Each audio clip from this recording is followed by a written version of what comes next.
What is up, fight fans? Welcome to the MMA plug on Mile High Sports. I'm your host, Jordan Kurtz. Give me a follow along online at Comments from the Peanut Gallery. But we have a special guest here in studio for you folks.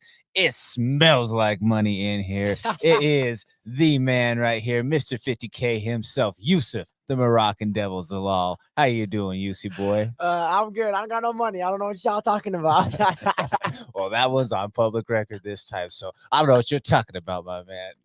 But either way, fresh off the big victory this last weekend, Yusuf, where can people follow you at if they're already not following you? Oh, I use mostly Instagram, so follow me at Instagram at the Moroccan Devil.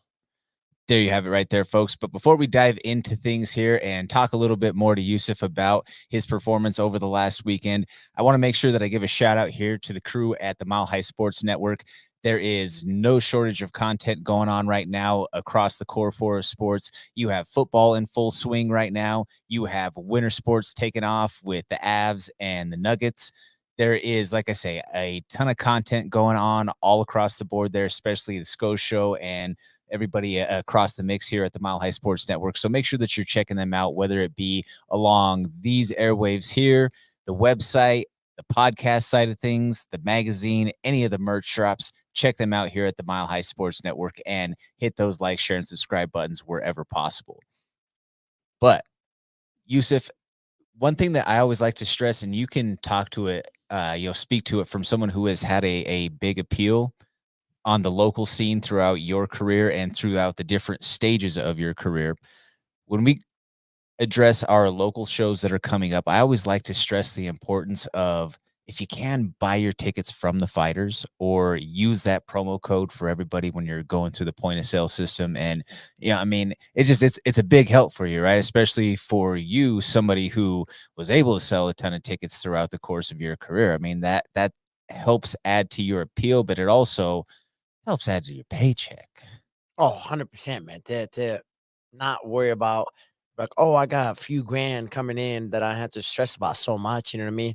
And it's a lot of work too, man. Like, you have to respond to people, you have to like really text people and stuff like that. Like, people in the bigger leagues get paid big for doing that, like just especially just tickets, just selling tickets. So, and you're also supporting your local fighter, you know what I mean? It's like, man, you get to watch a guy that can turn into, what do they call it, diamond in the rough or something like that, you know what I mean? It's like, who knows? Maybe that's the next Michael Jordan. You never know. It's like you just investing in something and you supporting the economy of this, like the state that we in, you know what I mean? And the local shows. So yeah, 100% recommend, 100%. Absolutely. And, just exactly to what you were saying there, you never know who is going to be that next person. And especially with such a talent rich scene that we have here in Colorado. I mean, just a few years ago, you were that kid on the local shows here in Colorado. Corey Sandhagen's, Justin Gaethje's, those types, the Brandon Royvals of the world, these guys who came up that were Colorado born and bred fighters, as far as the professional or the local amateur to then early pro scene. All of you guys were those that, kind of set the stage for this new generation that's out there now. And there's a big card that's going on this weekend up in Loveland for Sparta. They're bringing in bare knuckle boxing for the first time for a local level promotion, along with having a considerable amount of fights across multiple disciplines. They have, I think, like 30 fights, something like that, scheduled for the card. They've got a big event going on this weekend up at the Blue Credit Arena. So if you guys aren't doing anything and you're in that northern Colorado area, make sure that you check them out. We're going to talk a little bit more about that card later on in the program. But then the following weekend, or excuse me, 2 weekends after that, there is Colorado Jiu-Jitsu Club. That is going to be on November 23rd. There's going to be everyone from UFC veterans competing on that jiu-jitsu show, all the way to high-level submission grappling specialists. So you get a little bit of a mix of the best of both worlds in somewhat of a hybridized rule set for CJJC with grappling in a cage. Like, Oh, I yeah. love the concept. I was in that one. It was a cool show too. It was like in a tattoo. Yeah, the last one, the Yeah, tattoo convention. It was actually pretty cool, man. It was like you get to see and you're like, oh wow, like different rules and like start when it's a draw that you go into, like, oh, take his back or he takes your back and stuff Yeah, like the that. overtime rule set. Yeah, With it's actually taking pretty the back cool. It's for a actually minute. pretty fun. It's super fun actually. So This one will be at the Stampede in Aurora off of Havana Street. So make sure that you come check that out on November 23rd. A couple of weeks following that, naturally, the weekend of gap in between is going to be that Thanksgiving weekend. No local shows going on there, but you're going to have on December 7th 5280 Muay Thai fight series happening at the Stampede. It's a Muay Thai matinee. Yusuf has came and guest commentated on those shows along with me a couple of times. I mean, it's an afternoon of Muay Thai fights. You're out of there before that day will be UFC 310. You'll be Yeah, out of there by the 310, time yeah. that the pay-per-view kicks off or, Prelims, prelims. probably, yeah, prelims, yeah. You'll get out of there, head right over to whatever your restaurant is, check out the prelims, go watch the pay-per-view. It's a perfect day as a fight fan. Oh, yeah, and those fights, they be throwing down too, man. They I don't know what it is. I don't know if they just woke up angry or something, but yeah, they be throwing down too, and it's always fun. It's always fun. Yeah, it's a great show for 5280. So make sure that you check us out over there on December 7th. And then rounding out the year on the MMA schedule for the local scene. Right now, we have Battle MMA Championships going down at the Norris Penrose Event Center on December 14th. There is going to be a lot of those fighters from up and down this front range that are competing on that card to close out the year. So again, guys, if you have the opportunity to go out there and support the local scene, please do so at every chance that you have. That is obviously only some of the events. If some of you out there know of any shows or maybe grappling events, boxing shows, whatever that you want us to be able to announce and give some love and spread some awareness for here on the MMA plug, we're happy to do so. Just send those our way and I'll make sure that we get those in the bulletin so we can get those dates out for the public to be able to know and check those out. Now, to a little bit more of the pressing business here. We're going to go with the weekend recap. This last weekend, the UFC was up in Canada, up in a very cold and bitter part of the country in Edmonton. I mean, I'm sure Yusuf, it was not ideal going up there or going from the warm weather. And we've had cold the last couple of days here, but it's been a fairly warm fall all the way to this point. Then going all the way up to Canada, what was that experience just from the travel side before we start talking the fight? Oh, I mean, it's definitely cool for sure to go to a different place and really experience the international level and stuff like that. But yeah, man, it's cold. And apparently that was nothing. That was like nothing in the scale of how cold it gets. And I was said, "Are you kidding me?" And he was even cold in the arena, man. Oh my god! But yeah, it was definitely a cool experience for sure. But yeah, it was definitely cold, man. Well, I'm sure you could definitely feel it in the octagon that you were fighting on top of an ice rink. See, I didn't even think about that going into. I know I was fighting in a hockey arena, but I was like, "There's no way," you know. And I was like, when I walked in the cage and I started like, I was like, "Bro, it's a little cold." I looked at the coaches. I was like, "It's cold, man. It's cold." But yeah, it was definitely cold for sure. Oh yeah, absolutely. But you got an incredible pop from the Canadian crowd. Hey, I don't know nothing about hockey, and then I went in and I was like, I've man, hockey is like a religion down there, by the way. I did not know that. Like, that's the sport, like, they die for, you know what I mean? And I see why, because it's cold all the time, but yeah, it's definitely I had to say something just to kinda get some fans a little bit and stuff like that, so that was pretty dope. That was a pretty dope moment, and, I would keep that forever for sure. Was there anybody from the Oilers that were there for the fights, or did you get to meet anybody from the organization or anything during fight week? I have no clue. I wish I did, but obviously you gotta get to the main event and stuff like that. Then you can start. Like I had to go buy my jersey, so it's definitely when you get to the main event and then you start really getting in there and then you really kind of start going there. So our time will come. I mean, you're well on your way, just given the trajectory that you've been on this UFC 2.0 run. You've been back with a vengeance here in 2024. You get in, you finish Billy Quarantillo, then you go fight Jarno. You pick up a performance of the night bonus against Jarno, and then you bonus again this last weekend against a very tough and highly touted prospect in Jack Shore. I mean, Jack Shore was 17-2 coming into the contest. He is known as being a high level grappler, and you were able to get the submission, but not before basically what all the outlets have called a brutal club and sub. That's been the headline for a lot of the MMA outlets out there, calling you the club and sub king right now. Oh, I didn't know that. That's pretty cool. I mean, I feel like if it happened to me, I would have been the club and club. So yeah, that's definitely awesome. But yeah, I didn't know that, man. Yeah, it's part of the game. You know, it's the hurt business, man. It's like you're winning right now, and then this and that. As soon as you lose, you might be the one that's gonna be all over social media. So I'm just blessed and grateful to have that and what's going on right now. Yeah, I mean, you have to ride the wave.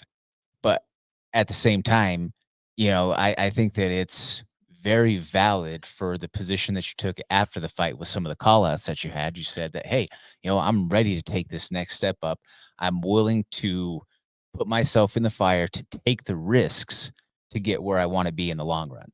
And it's not going to be by playing this bashfully or by not being willing to go out there and fight some of these top guys or these big names, your Barbosas of the world, your Alex Caceres of the world, the Josh Emmets, the guys who really have been stalwarts of their divisions for the last, however long of years, been fixtures in the rankings for basically 10 years apiece.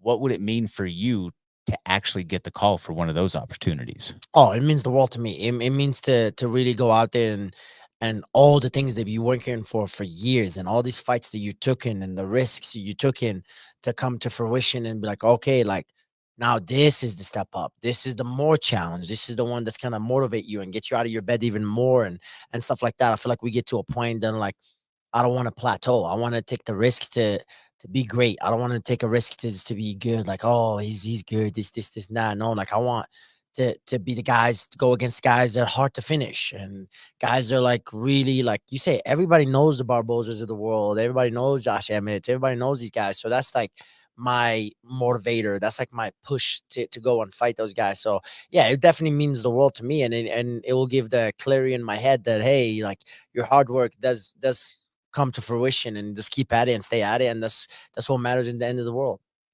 From a mindset perspective, how not to say that it's easier by any means, but the maturity that you were able to achieve or the growth mentally and then from the approach side of things from the first run to the second run, how just talk to me a little bit more about like what is the difference in mindset, approach, so on and so forth. Like you spoke to it a little bit on the post fight show of the first version was, like you were young, you were a kid. Now you are more of you're the professional, you're the grown man, you are the person who you have direction, vision, the discipline, the dedication, so on and so forth. What are the major differences, or how does that play a factor in this run? I mean, I'm still a kid in some way, so don't get that twisted. But no, I definitely the maturity, man. It's like I really stopped focusing on other people. You know, I feel like uh I can't remember what's this good saying I heard. It's like you steal people's joy, you know what I mean? It's like because you're thinking about like, oh, what he got, I want to have what he got, or stuff like that. You're like stealing your own joy from yourself, you know what I mean? And I'm really not think about it, especially the world that we live in now these days. You know what I mean? I feel like we really just focus on what everybody else says about us and what everybody else thinks about us and stuff like that. So I think that was the biggest difference between the younger Yusuf and the old Yusuf, to be honest. So it's kind of like really like making this about myself and like really be real with myself type of deal. And yeah, and obviously the experience was the best teacher, to be honest. So I had to go through that to really understand that and unlock that key to even see the world that I didn't even see before, you know what I mean? So yeah, it's definitely that was the biggest key I think to in my side, but also having fun though, man. I can't like don't change who you are. Like really don't. Like you don't need to change who you are for nobody. Like, just be you and do you, man. Like this is what we live for, and this is what we're gonna die for. So yeah, 100%. Part of Yusuf's having fun is also having receipts for everything. Bro, Yeah, I don't know. It's kind of getting bad, bro. I'm kind of like getting a lot of looks for it now. That I'm like, they probably gonna start calling me the Petty King or something, bro. This is so bad, bro. You called yourself the Petty King. No, I didn't. No, I don't think I did, bro. No, no, no. You've Did I? called yourself the Petty King at one point. You said, "I'm light skinned. I'm the Petty King." I Oh remember yeah, yeah. everything. I mean, I know. I said I'm light skinned. I don't forget. I'm definitely petty. I didn't call myself Petty King. Because there's definitely some petty people out there. But yeah, I'm definitely petty, man. Yeah. That's probably the worst good thing about me. It's definitely I'm petty. So don't. Yeah. I mean, Michael Chiesa remembered it so much to say at the post-fight press conference, "I'm gonna choose my words wisely so that Yusuf doesn't come after me again." And that's my boy. That's my boy. That's my boy. I don't know though. I feel like I kind of like use it as a motivator. To be honest, as like it happened to me with the security guard. I don't know if you guys saw me at the. I was like, yeah, he knows what I'm talking about because he was kind of talking. He brought up the Bilal, which is the welterweight champion now, which is amazing. You know what I mean? But he was talking about like, yeah, like I always tell Bilal like, you ain't nothing. You ain't nothing. And then he kept telling him that, kept telling him that. And obviously these guys just play with us and have fun, you know. We're trying to make it fun, you know. I feel like sometimes we always want to be so serious, you know what I mean? But I was like, okay, I remember that. Don't forget, I remember that. And he's the first guy that popped up in my face. So I remember that immediately. So that was pretty cool. That was pretty cool. Speaking of that as well, with something just the personnel, you've kinda got this developing thing with Cutman Tate. Yeah. That's my boy. That's my boy. Shout out to my boy. Oh man, you should see the He's hilarious, by the way. oh my god. Bro, you should have seen what he kept telling me. He's like, see, we're gonna lose him again. He wins another bonus. He ain't gonna be different. You ain't gonna he ain't gonna even look at the same and stuff like that. And started talking smack to me, man. I was like, what? Hey, you know me. I'm the same guy, you know. But it's always just cool vibes having him and just just talking smack to each other a little bit and really just laughing and stuff like that. It's like I feel like sometimes you know how fighting is. You come in and you're like, oh, trying to focus and this and that. Like there's a time to focus. You have your hour to focus, but this is the time to make memories and really have fun. And Tate is one of those guys. So we really like it helps a lot. Like it helps with calmness and it helps with just being comfortable and just enjoy life. So that's what I love about Tate. Oh, yeah, yeah, absolutely. Now, let's talk a little bit about a couple of the fights on this card before we talk about the upcoming fights. In the main event, you had a return of a couple of guys who have had a bit of a layoff. You have Brandon Moreno, who took some time off after fighting Brandon Royval at the beginning of the year in February down in Mexico City, who took on Amir Albazi. Albazi was out for a considerable amount of time with a couple of injuries, a couple of medical related issues. Look, I get that Albazi had the layoff, but I'm just not sold that Albazi is a championship contender. I think that he's a really good fighter. I think that he's good. I'll give him those flowers. But do I think that he is elite and he's potentially going to have those 12 pounds of coveted gold wrapped around his waist? I just don't see it. I don't think that he beat Kai. I thought that Kai Kara-France beat him in that highly contested decision. And then he went out there and he got his face tenderized like a cheap steak against Brandon Moreno. By the way, Moreno, oh my God. Like his boxing looked amazing. I was very impressed with his boxing. Like I even told him back at the hotel, I was like, "Wow, like that was pretty impressive boxing, man." Like and shout out to the Colorado Brandon. You know, I hope he gets the title shot next. He's on a bit on a tear as well, and his boxing is amazing. I feel like the two Brandons, the biggest thing about them right now is their boxing. I mean, The best thing for both of them is for Asakura to win. 100%. Yeah, 100%. Just because Because in Pantoja either just of the Brandon's cases with Pantoja holding multiple victories against them, it's a hard case to sell a third fight yeah. or a fourth in the Moreno sake. Oh, that's the fourth time they're gonna fight. Yeah, if you factor in tough. Wow. But, like I say, that's it's a tough sell when he's on the board with, a clean slate right now, you know what I mean? And that's a big step up for Albazi, by the way. That Yeah. was a big step up to go from to be honest, cockeye friends to Moreno. Oh, yeah. I think that That's the there's a biggest very defined line of the top 3 of the division. 100%. And yeah, that's To be just where honest, the only two people I think is two Brandons. the Those are two the I think those Brandons are and the Pantoja. well, yeah, the champ, And obviously the then champion's now champ. you enter Asakura. Obviously, he's an unknown commodity, but given his body of work outside of the organization, it's easy to understand where at least they say, hey, he is someone who is fresh blood that we can at least justify giving a chance. Like we tried to fast track Urseg, Urseg fell short. There's really nobody else that's there for Pantoja to fight. So that's why you have to have Asakura come in and be in this position. Obviously, guys on the roster who have been fighting and have been trying to work their way up the ranks. I understand their frustrations, but when you have a free agent signing of another organization's world champion, it's understandable how that comes into play. We also talking about the division that was gonna not be in the UFC, so Right. they have to make anything interesting to really get going, especially when you're saying a guy that beats the best two fighters in the world. I really do believe that. I think if beside Pantoja, I think the two Brandons are the best flyweights in the world right now.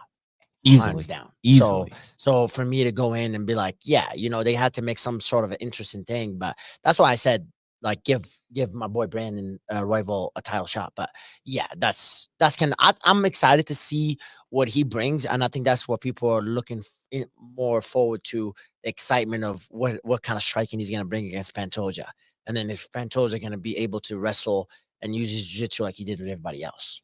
Yeah, because if he goes Horiguchi on Pantoja, we might see a new champion. That's what I'm saying, and that's gonna bring a whole different ball game to the championship. Now, oh, do you fight Brandon Moreno? Do you fight Brandon Royval?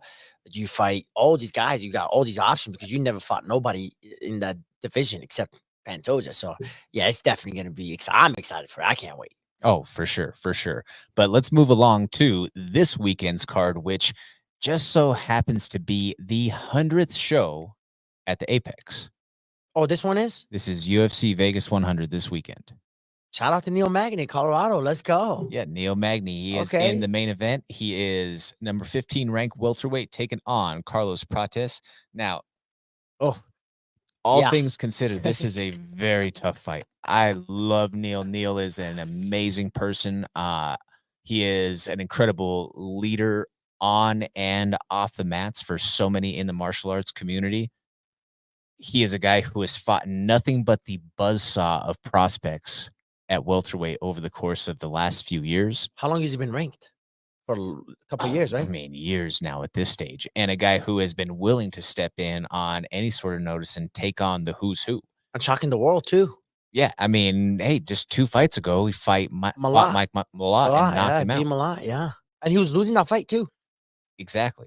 This is a fight where the savvy veteran could very well have the tricks to be able to pull it off, but it's going to be a hard-fought battle just based off of the body of work that we've seen from Carlos so far. That's a hungry lion right now, brother. That's a hungry lion. And I only say from the way that he was able to dispose of the leech that way. Oh my Lord, UC boy, that was something spectacular. Was that the first time he got finished by a TKO? Oh yeah, first time, right? Yes. Okay, that's what I thought. Because the rest was all submissions. Yeah, that's the only other way he'd been finished before. Wow. Yeah, that Lee had been was by submission, but for Prates to go out there and to knock him out the way that he did, yeah, that man's a problem. And smoke cigarettes after he too? He has a cigarette smoking problem. Yeah, that's a problem, bro. You just old school, straight up Muay Thai savage in that way. Who he literally has the words Muay Thai tattooed on his chest. Yeah, you might want to watch out for that guy. But hey, he better watch out too. Neil Magny, he does 5 rounds. That's his thing. Yeah, that's his thing. But this is kind of what you were speaking to, though, Yusuf, in that this is that next jump or that next step of opportunity for Carlos, in that, hey, well, he's gone out and he's finished a couple of guys in impressive fashion, and then now he gets that Apex card to headline against a ranked veteran who this is the chance to go out there and make a name for himself, or at the same time, this is the chance for the promotion to see maybe he's not that guy just yet when you put him up against a test as stiff as a tough veteran who can be in there with anybody on any given night the way that Neil can. Yeah, I think like obviously you can tell what the company's doing. You can tell like If you know the business, you know the business, obviously, but you know they It's a cruel pushing. thing at Yeah, times. yeah. It's you know they pushing for the guy for obviously the younger version and then the older version. They're trying to like, kind of get him both out of this, and then two to see what the guy got. Like you said, what Carlos is about. You know what I mean? So obviously you go finish in the main event. Now you're talking about top 15, top 10 in the world next fight. So they know what they're doing, and obviously this is the fight for him to really prove them wrong, prove them right. I mean, and then yeah, it's a big test for him, and I think it's a great test, to be honest. I think so. And then in the co-main event, we have a bantamweight fight between a former champion and a rising Oh, prospect. We have Cody No Love Garbrandt taking on yeah. Miles Chapo Johns. Sometimes it just hurts my heart when I see Cody on cards because, like, this is a fight on paper that Somebody's going to sleep. prime Cody wins. Like, Cody of his day, in my opinion, I think just dusts Miles Johns. But that Cody is long gone, and what chin is left of Cody, you know, it's I don't know, just bro. He got a new it tattoo. hurts. I don't know, and right above his eye. Yeah. I Yeah, that, you know, can we do a welfare check on the man before we go out there and put him in the octagon first? Like, mean, I don't know. He made some money in his career. yeah, he did. But I mean, I'm saying like welfare in terms of like, let's check on his well-being. Like, how's the man's mentals? That's one of those I'm going through some things type of Yeah, I moves. mean, yeah, for sure. That I That's a mean, bold statement to get a sword tattoo on your face. I was about to say, I was like, that's a bold tattoo, but On your face. hey, but who knows though? He goes in and knocks Miles John out Right though. across your face. But he goes and knocks him out though. Now we're gonna be having a different conversation. I mean, you're not wrong, which I mean, self-admittedly, the inner fan in me hopes to see some of those glory days from Cody No Love again, just because when he's on, he's one of the most entertaining guys to watch. Quick, super quick. His agility and his hand speed, like the knockout against a Sunsow, like that's a highlight that's gonna live on for forever. I think he brought that thing from Mississippi or something, bro. Oh my god. Oh, he threw that from his ankles. Yeah, I really do believe. Oh my god. Yeah, that was a different level. But sometimes, unfortunately for Cody, though, his greatest asset is also to his greatest detriment, though, too, is his willingness to go be in the fire and to be a dog. Well, that's got him knocked out viciously Pedro a few Munoz. times. Pedro Yeah, that was a Munoz, fun one. They threw down. TJ, you know, I mean, twice. I mean, he did rock TJ in that first one too, and then he got Yeah. finished. Yeah. You know, I mean, a EPO obviously helps when you can recover completely, you know, within 60 seconds and then go out there and score a knockout immediately. That would be nice. That changed the entire course of history in that division at UFC 217 back in the day. But you Yeah, know, hey, that's a completely different point for a different day. yeah, that's a whole subject right there. In the feature fight, Yusuf, we have a debut of another champion, multiple divisions at that from a major organization coming in and fighting a tried and true veteran. You have Renier de Ritter taking on Gerald Mearshart, the former one championship world champion. Oh, that's his debut, huh? His debut taking on Yeah, GM3 he's double this champ, weekend. right? He was double champ. Yep, he was In double ONE champ FC. before Anatoly took it. Ah, so that's this card, huh? Yep. I did not know that. I forgot about that. I knew he got signed, but I was like, everybody was waiting for his return, and he's in at a lower weight, right? He's fighting the lower weight At 85. Yeah, 85 because he's 205 as well, or Yeah, well, I mean, you know how they do their whole weird hydration hydration, test. Yeah. all that sort of stuff. So yeah, so he's fighting at 85 against Gerald Mearshart. I mean, it's a good name to go out there and see what he can do, but it also has to be recognized that GM3 is a finishing machine. That man has like 35 submissions in his career. Bro, his grappling, you watch how he's grappling. He's striking, he definitely needs a lot of help, but I think his submission game, like he's dangerous. He's very dangerous. Like that fight, his last fight, I thought he was over. I thought he was done. Like I thought he was gonna be over, and then somehow he just gets the finish. Sometimes, though, his striking, especially depending on who the matchup is, his striking can be effective, though, because they're so worried about Takedown. the takedown. Yeah. And I think that's what kind of helped him in the what was it, the Bruno Silva fight where he almost TKO'd him, but then ended up jumping on the guillotine. Yeah. Yeah, I remember that. But one. it's just I think it's exactly that instance. You're worried about the grappling, so it opens up the striking a little bit more. This being a grappler versus a grappler type of matchup, maybe we see a little bit more of action on the feet. Who knows? Might not be the cleanest of action on the feet, but we might still see him slug it out for a little And bit. those are always fun matchups, though. Whenever you see two grapplers face each other in a striker matchup, that's always fun. Oh, for sure. Speaking of somebody who I think is always a high energy guy and is for the most part, his last fight didn't go his way, but he's typically a fun guy to watch in Ricky Tercios. Believe in yourself. Taking on Oh, Bernardo yeah. Sopai. That's the Ultimate Fighter guy. Yeah. Yeah, he's pretty cool, man. Yeah. He always gives inspirational speeches after, too. Oh, wait. When you get Ricky Tercios cutting a promo, just stand back and let it run wild. Yeah. You don't know what might be coming out of his mouth. You don't know which direction that it might be going. You know that it's going to have a positive key or an uplifting tone to it. Just let the man run with it. Let him be him, bro. That's what I'm Let him telling do you. him. Yeah, it's awesome. It's awesome. And then I think that there's an exciting matchup in the women's strawweight division. You have Luana Pinheiro, number 13 ranked, taking on Jillian Robertson. Jillian Robertson being a submission queen in the UFC. I mean, if she gets you on the ground and she gets your arm, it's problems. Like that's a tough night for anybody. Which one is that one? Jillian Robertson and Luana Pinheiro. Ooh. Oh, what's her name? Is it Caitlin? She's back as well with Dennis Gomez. Yeah, Karolina Kovalkiewicz. Yeah, that's a good Carolina's fight. back on the card. There's a couple of fights. Is there any matchups or any fighters on here that stick off the page to you? Bro, that Gillen chick, Robinson, Jillian Robertson. I love her jiu-jitsu. So sad. Her jiu-jitsu is amazing. Yeah, so that's definitely a fight to keep an eye on for sure. Let's see.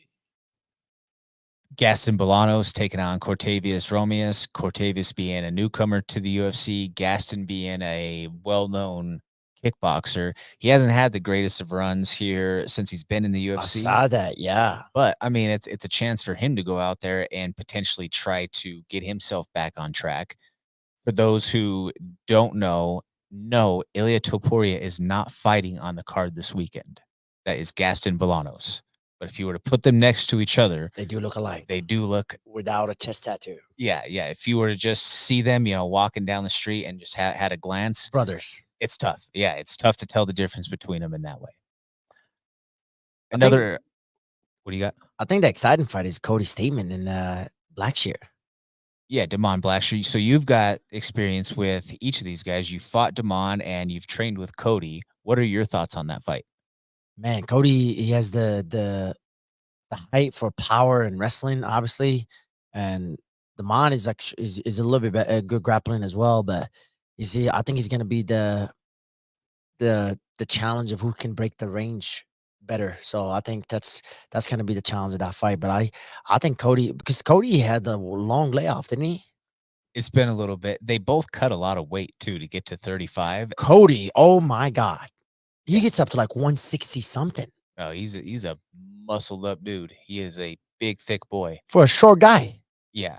I mean, he's a paperweight. Just dense. That dude is just yeah, he said he's 5'6". And then that's on a good day, probably in boots. And then you have Damon Blackshear, who Blackshear cuts a lot of weight too to be able to get to 35. Yeah, I fought him. He was huge. Yeah. I mean, I definitely gained some more muscle now, but oh my God. Yeah, he was huge for sure. I'm excited for that fight. I'm excited to see what that fight goes. And I'm glad that you mentioned that one because that fight does stick out to me. But Yusuf, I mean, it's just makes me question, or I just look at the trajectory of how things have gone for Cody Stamen over the last few years, and man, this game can switch up on you really quick, right? Because it was just a couple of years ago where he's a top 10 ranked guy. And I mean, even at that, he's had a couple of losses, but some of those fights that didn't go his way were against some of the top guys of the division. Now he's 7-6 in the UFC. Yeah, and I mean, it can, and some unfortunate adversity away from the cage, all sorts of things in the process. It was his brother, huh? Yeah, his brother, unfortunately. Rest in peace. But yeah, exactly. I hope that just for that standpoint, because, I mean, the little bit that I've interacted with and gotten to know Cody, he's a good dude. Oh, he's a great dude. He's a great dude. He's awesome. He's love to hang out with him. Every time I go to Vegas, I see him. I love to hang out with him and stuff like that. Yeah. He's fun energy. He's a great dude. Yeah, he's a great dude. For sure. Yeah, definitely. So, like I said, I was glad that you brought that one up. And then we see the return of Trayshawn Gore. He'll be taking on Antonio Tricoli. This fight is one where, Trayshawn Gore, make of it what you will, former guy who was a finalist on The Ultimate Fighter. He's had a couple of injuries.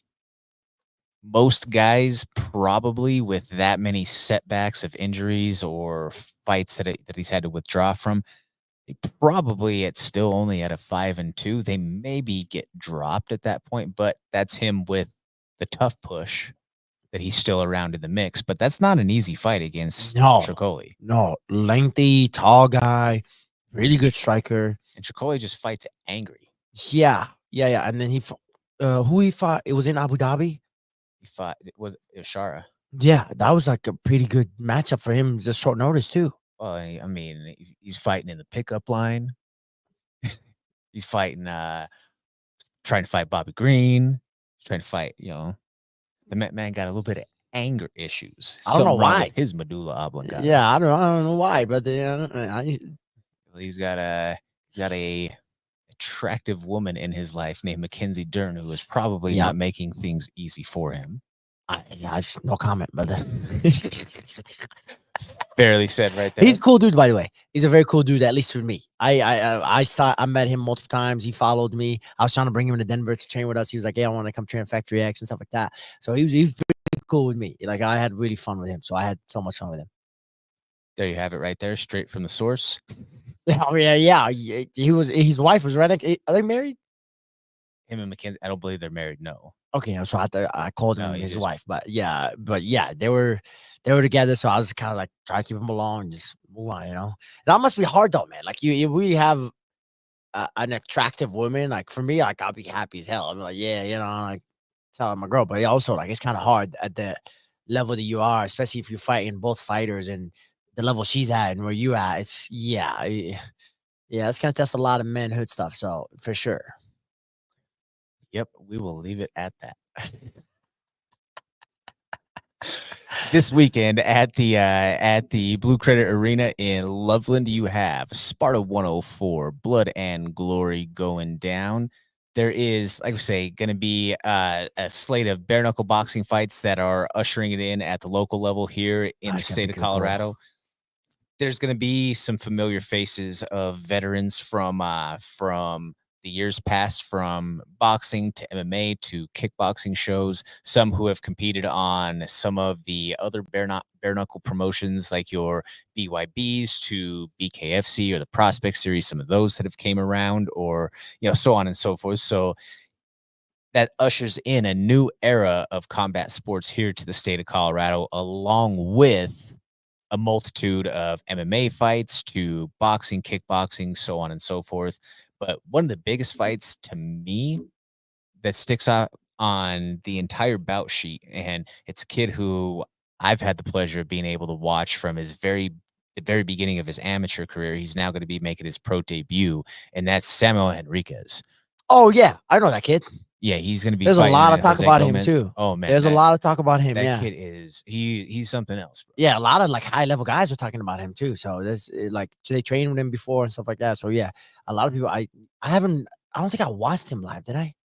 I'm not sure. I've called multiple fights of his, but I mean that man's kicking game is unreal. Like if you check out his social media and see like some of his old like taekwondo knockouts and whatnot from back in the day to some of the kicking knockouts that he's had in MMA now, like it's so entertaining because his ability to find though it's kind of like MVP-ish in some ways, I guess to say, like not cool exactly the same style, obviously different disciplines, but how somebody who uses his kicks to set everything up in the process or can be at such a far range out but still be so dangerous because of the way that he understands how to close that gap or where his entries are through his chain of kicking or spins in the process.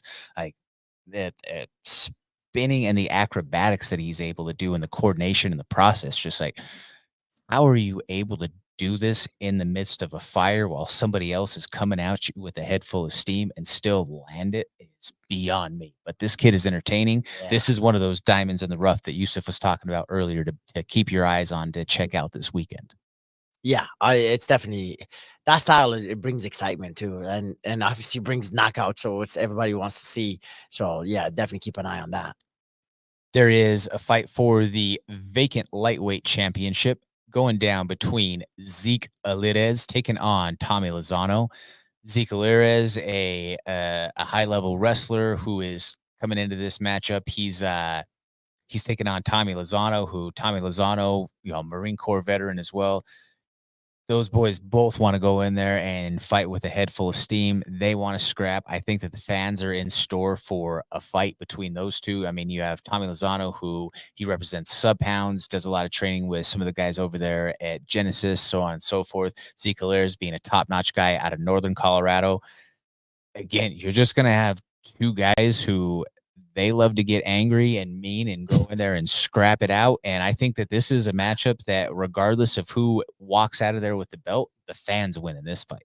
Oh yeah, and this is why local fights are so exciting. Like you said, like they have nothing to lose. They actually going in to impress their family and their friends and stuff like that, and they do not want to lose. So you got two guys don't want to lose. You bring some excitement fights.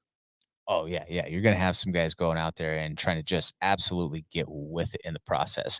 There is a 147-pound Muay Thai championship between a young man named Koi Carney out of Oklahoma, very highly touted prospect, against a kid out of Colorado here named Ryan Pyatt. Ryan Pyatt, teenage kid, but is fighting like a grown ass man right now. He is still growing, but the rate at which sometimes, Yusuf, when I do these local level shows, and especially like with my Muay Thai show, these teenage kids, there'll be a time where, like I'll get them on one card and they might be, like 5'4", like 130, whatever, something like that. And then the next time, no, he just grew like 6 inches in the Oh, last, like, 7 months, you know what I mean? Like, they're just at that growth spurt type of stage, and, the way that this kid, Ryan Pyatt, has grown and evolved and is now really starting to come into it, and, again, like, he's developing physically, but he's far from achieving his peak level of muscle maturity and development. I mean, you could speak to that yourself of, where you were at, 19 versus once you hit 25, how much of a difference of that physical nature was. But even still, him having the ability to go out there and mix it up with grown men at 18 years old, or as a teenager all the way into this run of where he's at now. This is an impressive young man to watch too. He's got a tough test with an opponent who is really game, who's coming ready to take this title as well. Again, you have a couple of fights on this card. Matchmakers for Sparta knocked it out of the park. They have a really good card put together for all of the fans who are going to be watching this weekend. and a lot of fights too. So that's pretty exciting Oh yeah, I mean, you're definitely going to get your money's worth if you're planning on being there for the for first the whole fight. day of Yeah. fights for sure. And just a couple of others to highlight in the mix. You have Chris Relentless Lalone. He's on the card. He's taken on, I believe it's pronounced Ianho Ortiz, but Chris, he fights on Team USA Kickboxing as well. I believe it was Argentina that he was just down in and just won an international tournament kickboxing. He's the top ranked amateur right now. He just won the King of Sparta tournament a couple of months ago. So I mean, this kid is, Oh, the amateur King Sparta. yeah, Wow. yeah, this kid is one who is he is on the rise. He is very definitely somebody who, all the way around, whether it is kickboxing, MMA, or he also says like, hey, like, I get recognized for my striking, but I've grappled my whole life.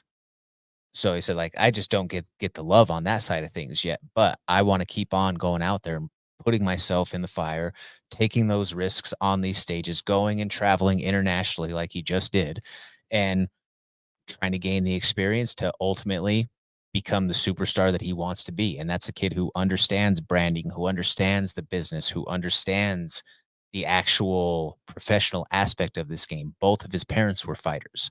he was a guest on this program before he fought in the King of Sparta tournament. So I got the chance to talk to him and get to know him a little bit. It's a kid who really, he's in his early 20s, but he understands it, if that makes sense. Yeah, that kid's gonna be a problem. Keep an eye on him then. That's Yeah, for sure. he's getting into acting and doing things along those lines. So, I mean, like doing martial arts roles and stuff of that sort where, I mean, obviously, like having that level of fighting ability, that's gonna translate on camera. Most actors don't have the ability to be able to So kick he and do has those things the way he does. So this kid is paving the foundation for a bright future right now. so then that means he has the confidence too, which is Through the to go roof. act and really be in front of a camera and then act and do it all over again and again. That's confidence. So you definitely got to keep an eye on that kid. That's definitely a problem for sure. Oh, yeah, absolutely. So good luck to you, Chris. His brother is also going to be on the card as well. But rounding off the show, we are going to go 3 rounds. Got my man, Danny Bailey, behind the boards for us. First round. What do we got? UFC executive Dave Shaw said there will be less events at the Apex in 2025. Any thoughts? That's fine. I love that. I think I agree with that. They should. I feel like every arena they've been to now, they broke the records of every arena they've been to, especially Denver. Come back to Denver. Oh my God. Like they broke the records and like everybody was there since from the prelims. I feel like I was in Japan watching the fights or something like that. I've never been to Japan, but that's what I heard. But yeah, I definitely agree with that. They should. I agree as well. I think that that's been something that they've said over the last couple of years. Well, we're going to do more. And while some people keep on saying, oh, well, we keep on getting these Apex shows.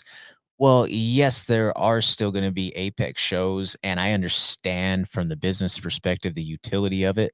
But there have been, to be completely fair, there have been more shows at arenas for fight nights this year than there have been in the last 100%. couple of years. Yeah.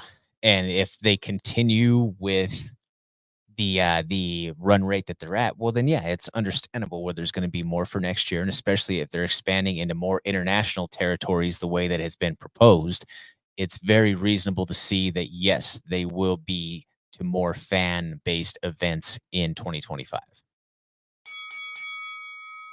Alex Pereira says his hand still hurts after his KO victory over Khalil Roundtree last month. Is this concerning for the UFC light heavyweight champ?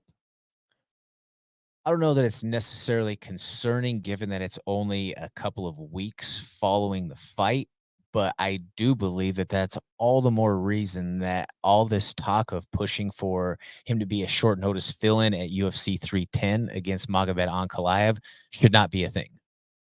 Because how are you going to have your biggest superstar on the entire roster, biggest active superstar, I should say, on the entire roster, go in there for a title fight against a very tough opponent without his best weapon?